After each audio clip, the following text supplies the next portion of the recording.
सुप्रभात बच्चों, कैसे हो आप सब। मैं आशा करती हूँ आप सब बहुत ही अच्छे और स्वस्थ होंगे।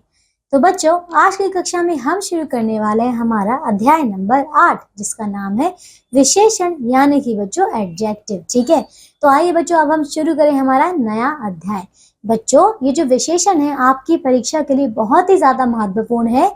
ठीक है, इसमें आप अगर एक बार इसे आप बहुत अच्छे से समझ लेंगे तो आपको बहुत ही आसानी से पूरे के पूरे अंक इसमें मिल सकते हैं। इसीलिए बच्चों ये बहुत ही ज्यादा आवश्यक है। ठीक है ना, तो चलिए बच्चों अब हम इसे शुरू करते हैं। ठीक है, और सभी बच्चे बड़े ध्यान से पढ़िएगा। ठीक है, चलिए। तो बच्चों सबसे पहले हम विशेषण की परिभाषा देखते हैं कि विशेषण क्या होता है। ठीक है, देखिए, जो शब्द संज्ञा अथवा सर्वनाम की विशेषता या गुण बताते हैं वे विशेषण कहलाते हैं। तो ठीक है बच्चों, समझ आया। देखिए, हमने संज्ञा और सर्वनाम हम पहले ही कक्षाओं में कर चुके हैं, है ना, कर चुके हैं। तो आपने क्या करना है, देखिए आपने कुछ ऐसे शब्दों को देखना है जो कि इन दोनों की विशेषता बताते हैं। ठीक है ना, जब इनकी विशेषता बताई जाती है तो उन शब्दों को ही हम विशेषण कहते हैं। ठीक है ना, चलिए तो बच्चों यहाँ पे देखिए, पढ़िए और समझिए। ठीक है, आइए इसे करते हैं। ठीक है, देखिए, निहारिका बहुत सुंदर और बुद्धिमती है। ठीक है, तो यहाँ पे देखिए एक बच्चे के बारे में बात हो रही है जिसका नाम है निहारिका।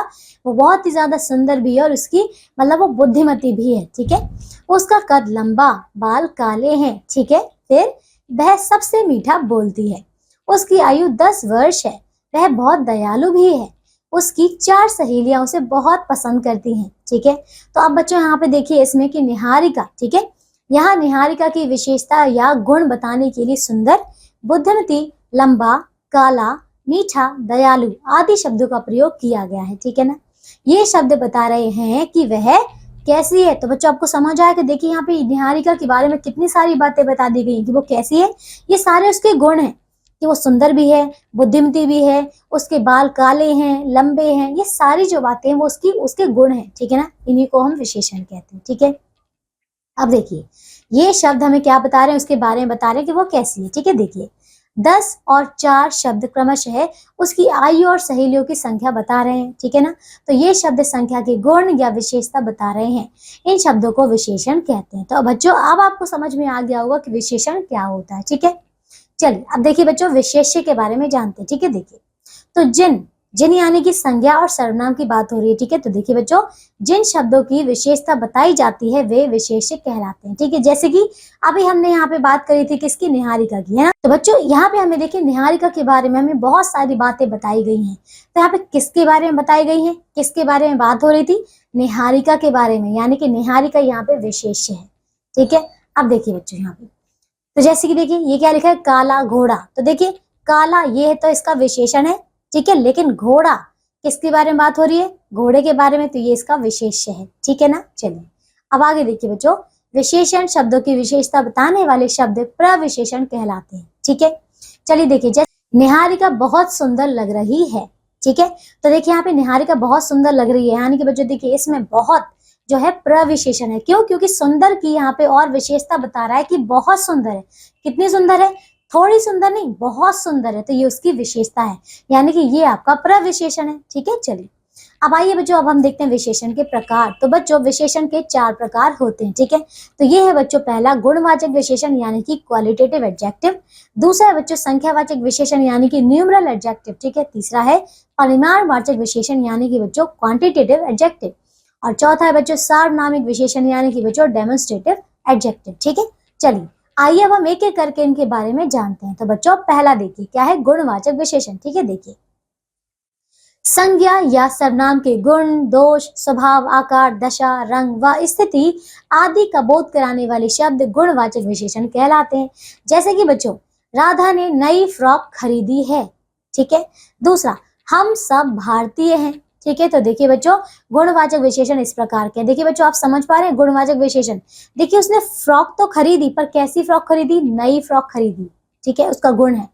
फिर देखिए हम सब भारतीय, हम सब कैसे हैं, भारतीय, तो ये बच्चों क्या है, इसका गुण है। ठीक है ना, चलिए अब देखिए कुछ गुणवाचक विशेषण नीचे दिए गए, इनको पढ़ते हैं। ठीक है, देखिए जैसे कि काल, जैसे कि पुराना, दैनिक, वार्षिक, फिर नया आदि। ठीक है, दूसरा देखिए आकार, तो चौड़ा, पतला, चौकोर, लंबा आदि। ठीक है, फिर स्वाद, तो देखिए मीठा, कड़वा, नमकीन, खट्टा आदि। ठीक है, फिर है गुण दोष, जैसे कि बुरा, काला, लाल, शिष्ट, अच्छा आदि। ठीक है, फिर है बच्चों स्थान, जैसे कि लखनवी, राष्ट्रीय, फिर भारतीय, बनारसी आदि। ठीक है, अब देखिए दिशा, तो उत्तरी, पश्चिमी, दक्षिणी, बाहरी, पूर्वी आदि। ठीक है, ये सारे जो शब्द हैं आपके क्या है, गुणवाचक विशेषण को बता रहे हैं। ठीक है, चलिए अब देखते हैं बच्चों दूसरा संख्यावाचक विशेषण। ठीक है, देखिए संज्ञा या सर्वनाम की संख्या या क्रम का बोध कराने वाले शब्द संख्यावाचक विशेषण कहलाते हैं।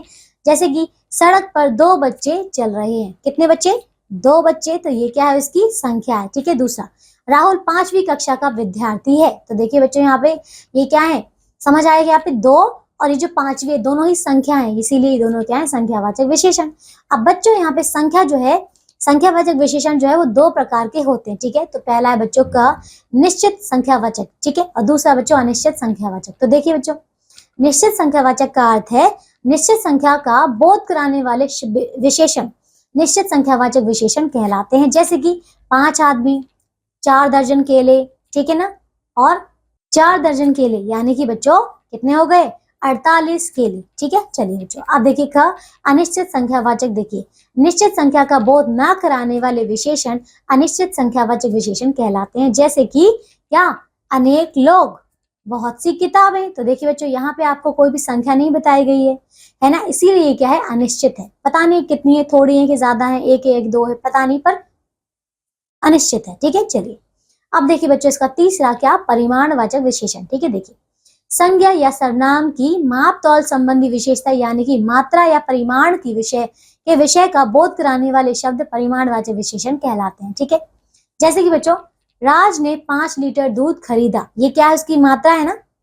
अगला, ज्योति बाजार से 4 मीटर कपड़ा लाई। ठीक है, देखिए कुछ परिमाणवाचक विशेषण। बच्चों देखिए आपने दोनों को समझ लिया, 5 लीटर और 4 मीटर। ठीक है, अब देखिए आइए कुछ और परिमाणवाचक विशेषण देखते हैं। ठीक है, जैसे कि कम, 10 मीटर, 13 लीटर, थोड़ा, बहुत, अधिक आदि। ठीक है, देखिए अब परिमाणवाचक विशेषण भी 2 प्रकार के होते हैं। ठीक है, चलिए देखिए तो इसमें भी बच्चों देखिए क्या है, निश्चित परिमाणवाचक विशेषण। तो देखिए इसमें संज्ञा शब्दों के निश्चित परिमाण का बोध कराने वाले विशेषण निश्चित परिमाणवाचक विशेषण कहलाते हैं। जैसे कि बच्चों देखिए 3 किलो आटा, 4 मीटर कपड़ा।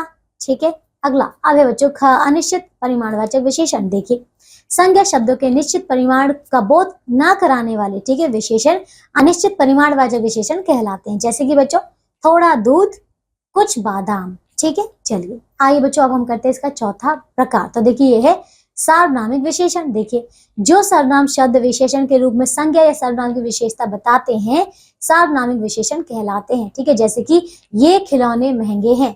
ठीक है, कौन से, ये खिलौने महंगे हैं। ठीक है, फिर आगे यह घर मेरा है। ठीक है, तो देखिए बच्चों ये दोनों क्या हैं आपके, ये देखिए क्या बोला है यहाँ पे, संज्ञा के आगे लगे हैं। ठीक है, सर्वनाम, तो ये है इसीलिए आपके सार्वनामिक विशेषण। चलिए अब देखिए कुछ सार्वनामिक विशेषण है, जैसे कि हमारा मकान, यह विद्यालय, वह झोपड़ी आदि। ठीक है, तो ये आपने देख लिया कि संज्ञा के आगे सर्वनाम लगे हैं और वो उनकी विशेषता बता रहे हैं। ठीक है, किसकी, संज्ञा की, इसीलिए ये हैं आपके सार्वनामिक विशेषण। चलिए बच्चों अब हम देखते हैं विशेषणों की रचना। तो आइए बच्चों देखते हैं विशेषणों की रचना संज्ञा, सर्वनाम या क्रिया शब्दों द्वारा होती है। ठीक है, इसके उदाहरण इस प्रकार हैं। तो चलिए बच्चों यहाँ पे देखते हैं कि किस प्रकार इनकी रचना की जाती है। ठीक है, देखिए जैसे कि शब्द है शक्ति, तो इसका विशेषण हो जाएगा शक्तिशाली। ठीक है, उदासी का हो जाएगा उदास, घर का हो जाएगा घरेलू, मिठास से हो जाएगा मीठा, सुगंध से सुगंधित, अज्ञान से अज्ञानी, सप्ताह से साप्ताहिक, जहर से जहरीला, रस से रसीला, इतिहास से ऐतिहासिक, दिन से दैनिक और जापान से जापानी। ठीक है, चलिए बच्चों तो यह अध्याय हमारा पूरा हो चुका है।